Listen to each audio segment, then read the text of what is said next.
Las gentes que huyen de la invasión musulmana tienen que atravesar esta cadena de montañas de la cordillera cantábrica, la misma que atraviesa ahora la autopista que está a los pies en el fondo del valle. Con las gentes que vivían en estos valles se crea una población que organiza la resistencia. A partir de la resistencia, lógicamente avanzando la reconquista, que es la expresión de que hay una sociedad que no solamente resiste, sino que es capaz de organizarse creando instituciones. Fruto de estas instituciones y del poder que tienen es esta bellísima iglesia de Santa Cristina de Elena. Esta sociedad está en contacto con Occidente cristiano y las corrientes que luego vienen de Europa, más las internas que encontramos en el prerrománico asturiano, dan lugar al románico de esta comunidad autónoma. Tanto la orografía como la lucha contra la naturaleza hacía que las condiciones de vida de los autóctonos fueran siempre muy duras. Sin embargo, habían sido luchadores por su libertad y contra los invasores, tanto contra los romanos, cántabros y astures, como contra los visigodos.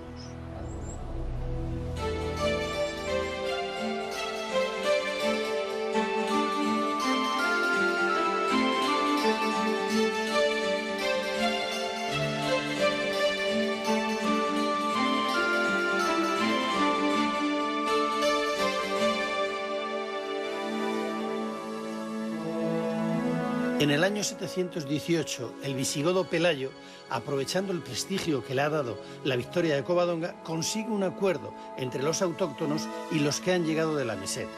Desplaza en los centros de poder de la montaña al valle de Cangas de Onís y progresa en la cristianización de los astures. Le sucede Fávila, que aunque solo gobierna 2 años, construye la iglesia de la Santa Cruz. Se debe este nombre a que allí estaba depositada la cruz de roble que llevaba en la batalla de Covadonga y que más tarde sería recubierta de láminas de oro. Y es la famosa cruz que todos conocemos.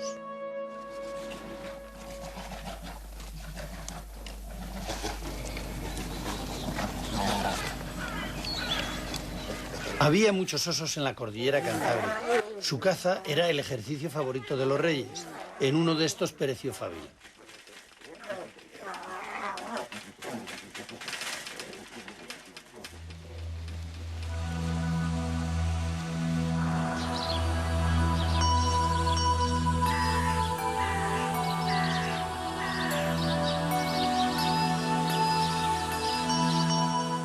Silo, que sucede a Alfonso I, traslada la corte desde Cangas de Onís a Pravia para dominar o controlar mejor a los galaicos.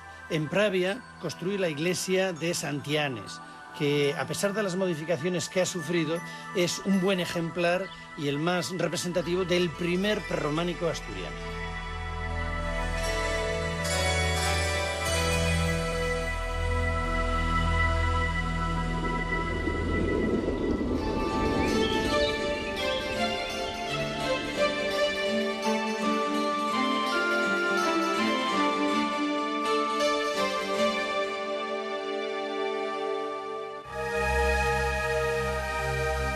Alfonso II el Casto es fundamental para la consolidación del reino asturiano. En primer lugar, traslada la corte a Oviedo porque es una confluencia de calzadas romanas. Tiene una gran relación con Carlomagno. Se da cuenta de que se ha hundido el reino visigodo de Toledo y entonces hace de Oviedo sede episcopal. Y además tiene la suerte de que aparece el sepulcro de Santiago durante su reinado, que confirma las ideas de Beato de Liébana y el patronazgo de Santiago sobre el reino de España. Su obra más emblemática es San Julián de los Prados.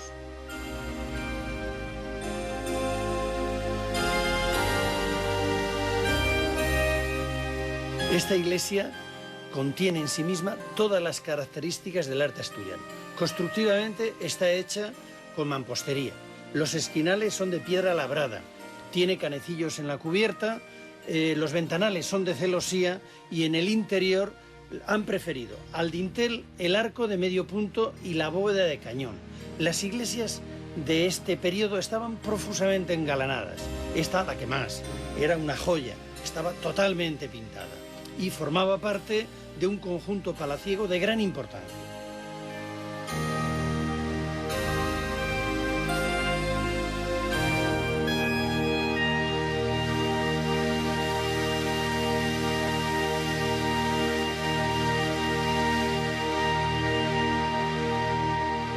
Tendríamos que imaginarnos esta iglesia de San Julián de los Prados recién pintada y en todo su esplendor.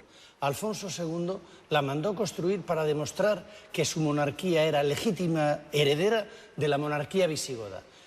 Sus referencias, las referencias de esta iglesia a las basílicas romanas, con sus pinturas pompeyanas y también con su parecido con las iglesias toledanas, así lo demuestran. Quería impresionar a los diplomáticos, a los obispos, a los abades y a los dignatarios con esta construcción.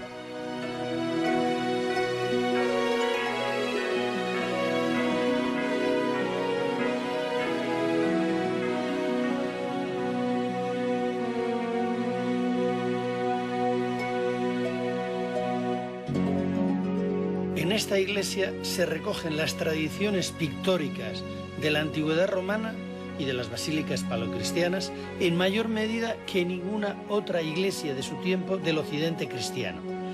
Su programa iconográfico y pictórico se basa en el Apocalipsis.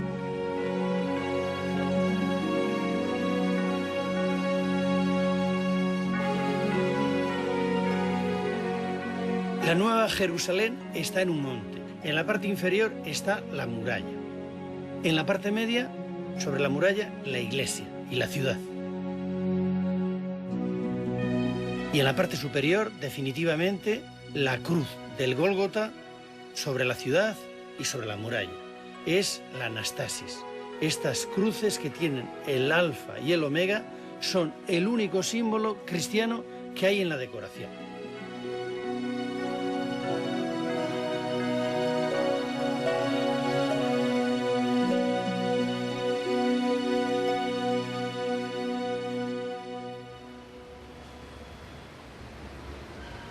Al lado de la Catedral de Oviedo se encuentra San Tirso, muy admirada en su tiempo. Hoy solo conserva el testero del ábside con ventana de arcos de ladrillo y columnas de mármol con capiteles romanos reaprovechados.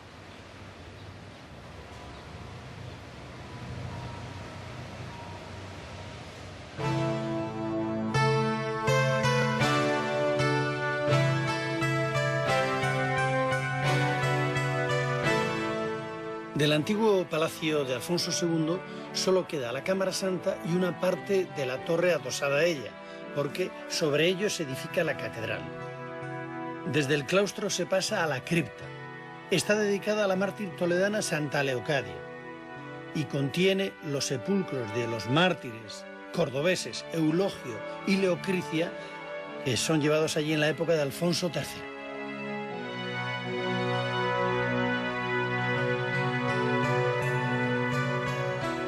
Sobre la cripta se construyó la actual Cámara Santa, abovedada también. Era una parte del conjunto palaciego de Alfonso II. En la función martirial antigua se transformó en Cámara del Tesoro y tiene las principales reliquias sagradas y las joyas más importantes de la monarquía asturiana, entre ellas la Cruz de los Ángeles de Alfonso II el Casto.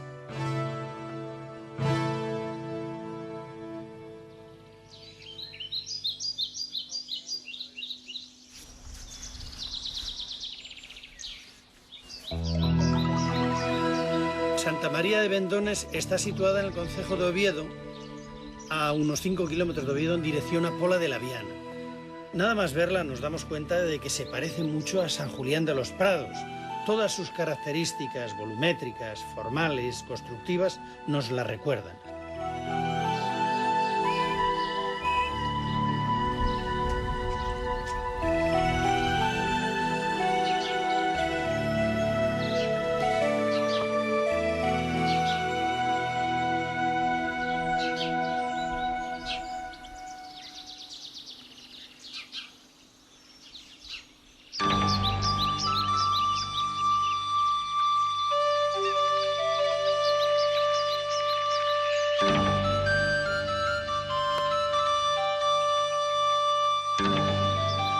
San Pedro de Nora está situada en el concejo de Las Regueras, en la ribera del río Nora. No hay más que verla para observar que tiene todas las características de las iglesias prerrománicas de este periodo.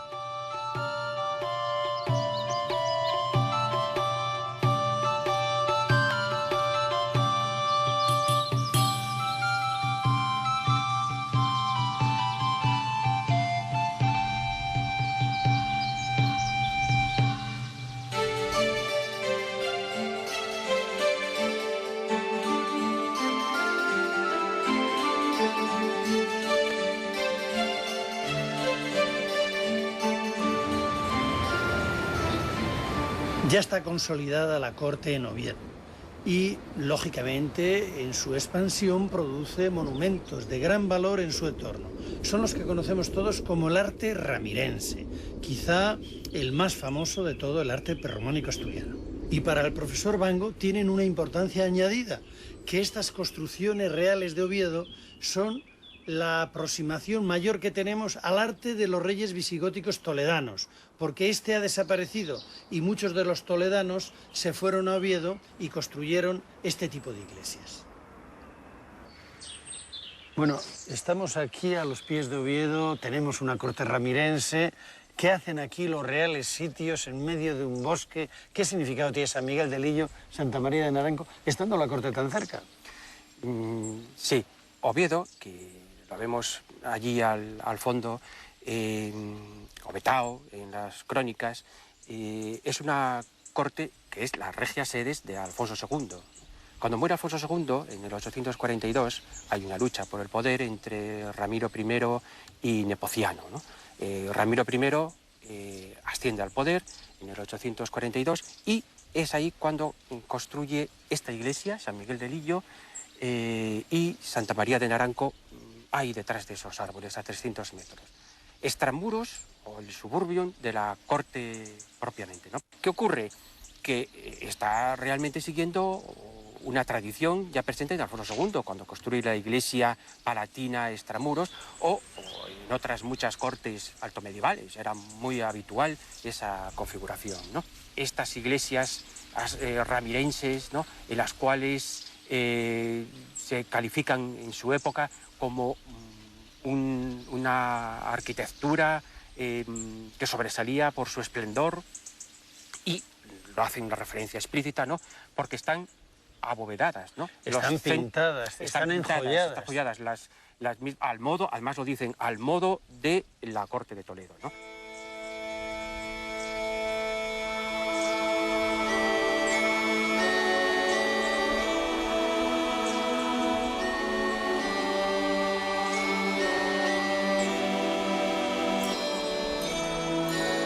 De la iglesia de San Miguel de Lillo, lo que nos sorprende sobre todo es su elevación, su esbeltez. Es un poco engañosa porque la primitiva iglesia tenía unos 20 metros y solo queda la mitad. Destacan en el exterior sobre todo las celosías originales y en el interior, aparte de las bóvedas, la decoración de los relieves, la escultura, que es muy característica de este periodo del arte prerrománico asturiano.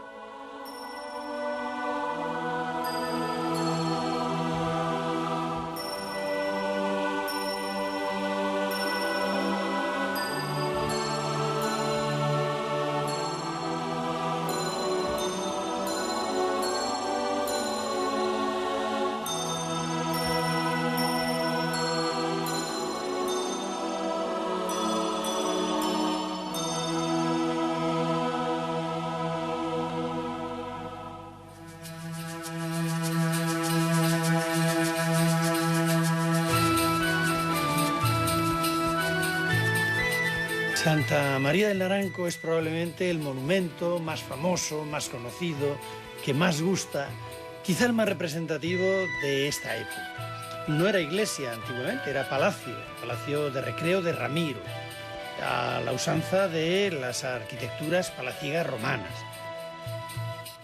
Este edificio tiene una gran elegancia, es muy esbelto. En el interior vemos que la bóveda se cubre con arcos fajones también, precursores del románico. El ara es de la época de Ramiro I y se trae aquí para la consagración del edificio como iglesia.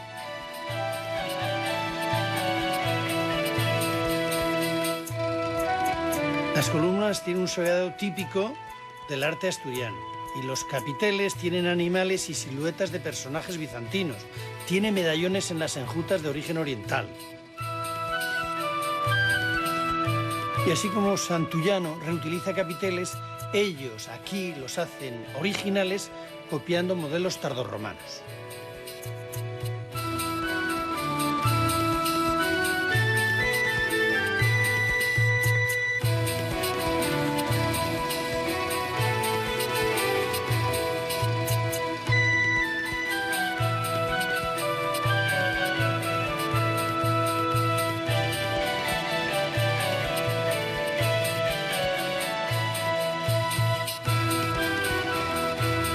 Para absorber los empujes de los arcos fajones y estabilizar la iglesia, colocan contrafuertes, en este caso elegantemente acanalados. El románico utilizará sistemáticamente los contrafuertes para absorber el empuje de los arcos. También utilizará criptas, como en este caso cuando tengan que salvar un desnivel en una iglesia o en una edificación.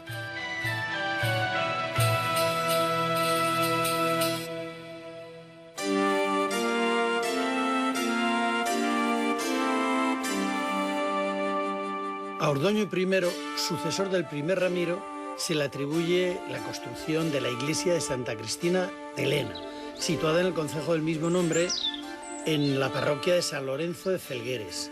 Está situada cerca de restos romanos anteriores. Hay una calzada romano medieval que pasaba junto al templo.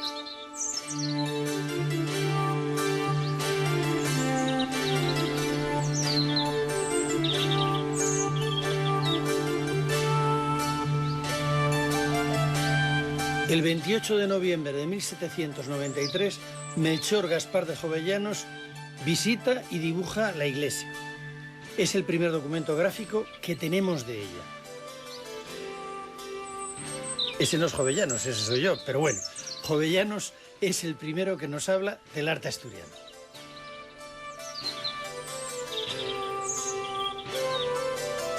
Más sencilla que las iglesias que hemos visto anteriormente, las capillas adosadas y los contrafuertes garantizan la estabilidad del conjunto.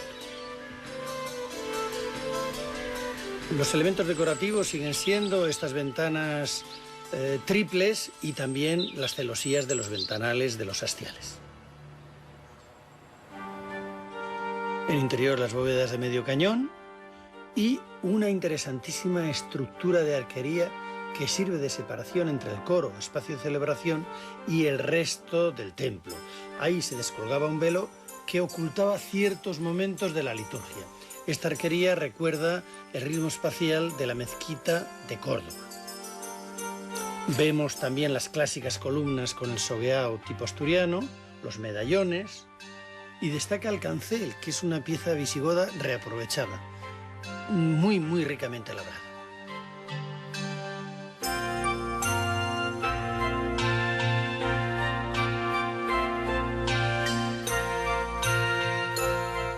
La zona de celebración se separaba, como he dicho antes, con un velo, y también contribuyen a este aire de misterio del culto las celosías que dejaban pasar la luz. Los capiteles, que pueden ser o bien visigodos reaprovechados o de estructura cuboprismática de tradición proto-bizantina, pero muy típicos de este arte asturiano.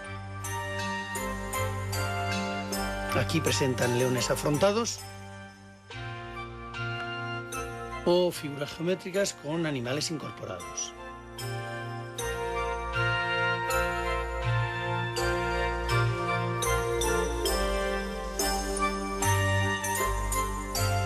No se conoce con exactitud la función litúrgica de estos pequeños espacios vestibulares, pero protegerían de la lluvia y además ayudan a tamizar la luz.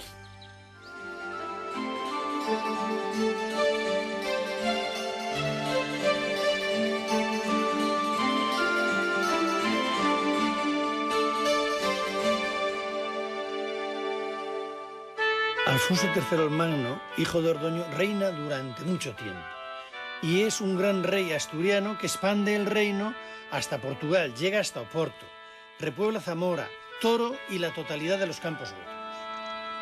Escogió el Valle de Boides para pasar el final de su vida y allí construyó un palacio y una iglesia. El palacio ha desaparecido y la iglesia es la famosa iglesia llamada actualmente Conventín de Valdedios.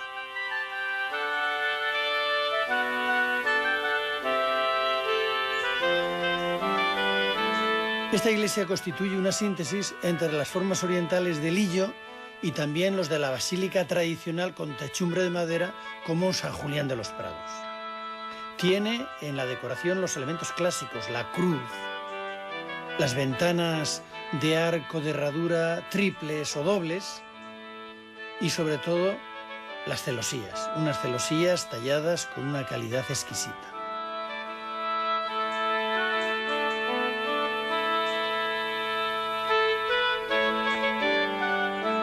Con acceso exterior vemos la capilla de los obispos, donde estaba la lápida fundacional de Alfonso III y este sepulcro que se dice que es el del último abad.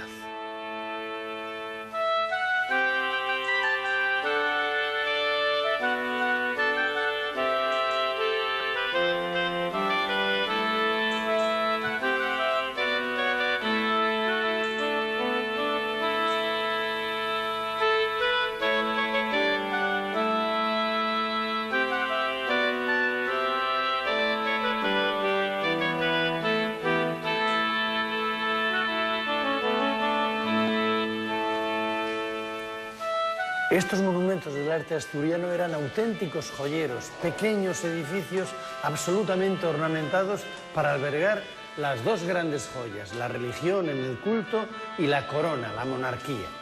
Desde el punto de vista arquitectónico ya son un alarde, porque la altura es enorme en relación con la anchura, abovedada, tiene empujes, pero la basílica se sujeta por las dos naves laterales también abovedadas. Han inventado un sistema muy interesante de contrarrestos que va a llegar hasta el románico, que están anunciando ya en su estructura.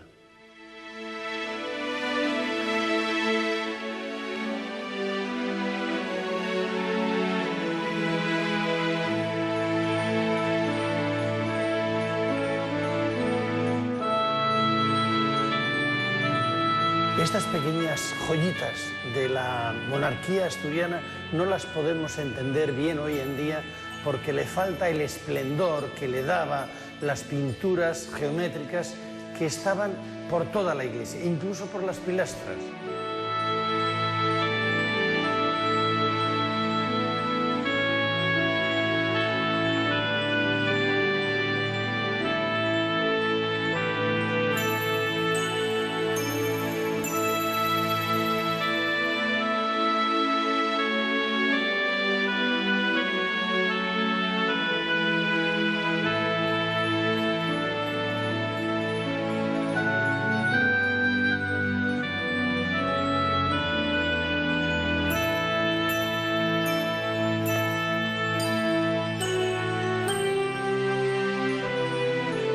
San Salvador de Valdedios marca un punto de inflexión.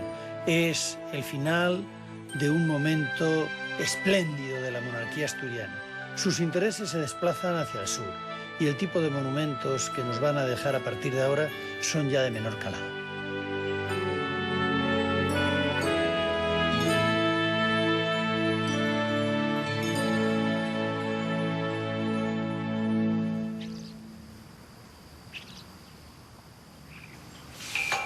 En la ciudad de Oviedo está una construcción interesantísima, de carácter civil, la fuente de la Foncalada, que se atribuye a Alfonso III, y hay una inscripción que dice: con este signo se defiende al piadoso, con este signo se vence al enemigo. Se refiere al signo de la cruz.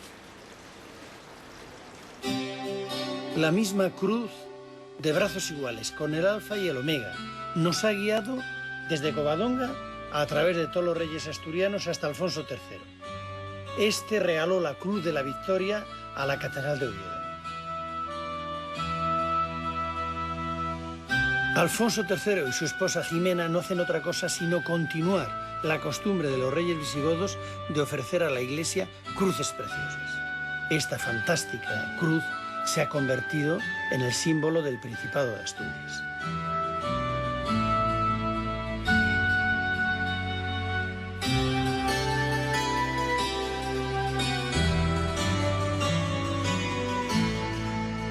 Otra joya destacadísima de esta época es el Arca de las Ágatas, que era un relicario. Se llama así porque engarza cerca de 100 ágatas. Se realiza en el año 910 y, siguiendo la costumbre de los reyes, fue ofrecida por Fruela II a la Iglesia Catedral de San Salvador de Oviedo.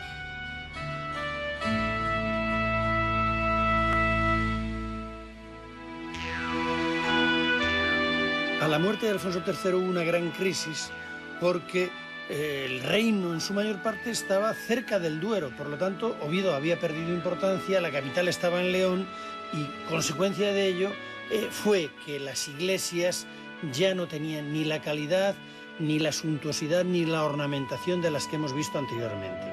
Por otra parte, estas que vamos a ver están muy reconstruidas. Son iglesias más rurales, conservan una ornamentación similar, no tan rica como las que hemos visto, como las ventanas geminadas o las celosías. Esta que estamos viendo es la de San Salvador de Priesca, situada a pocos kilómetros de Villaviciosa, que fue consagrada en el año 921.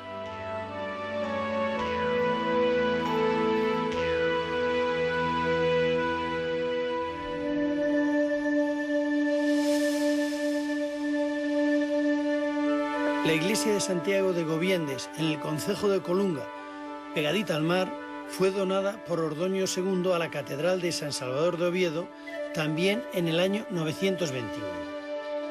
Y sus formas arquitectónicas son similares a la de iglesia de San Julián de los Prados. Lo que ocurre es que está muy reconstruida y de ella solo queda una parte original.